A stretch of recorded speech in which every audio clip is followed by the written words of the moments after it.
iba rin talaga kasi si Lord, like iba rin kasi talaga si Lord na magbigay sa'yo ng signs. Hindi mo, ano tawag dito, like hindi mo iisipin na it was a sign from Him. Yung ganyan, kasi pero very subtle lang nung sign. Pero if you try to like, if you try to interpret yung ganyan, or if you try to talaga to dig deeper dun sa mga signs na nakikita mo, you'll then realize na it was Him actually telling you na go mo na, ituloy mo na, gawin mo na, ganyan.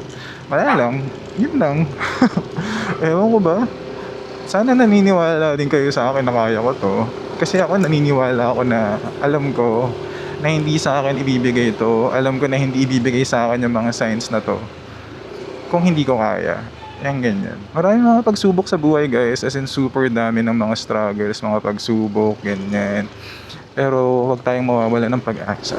At lagi nating iisipin na nandyan si Lord. Nandyan si Lord laging nakasubaybay, laging nakabantay, laging nakasuporta sa kung anong mga gagawin natin sa buhay.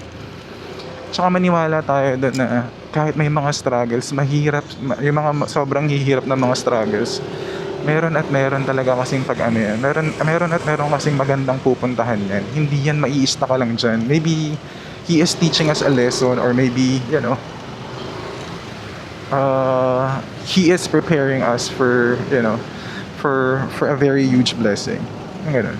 So, huwag tayong mawawala ng pag-asa. Always lang natin na iisipin na wala tayong hindi kakayanin kasi kasama natin si Lord. So, yun lang. Ewan ko ba, did I actually make sense there? Pero I guess naman. Yeah. Pero kasi, that's it. Thank you guys. Testing lang muna to guys, diba?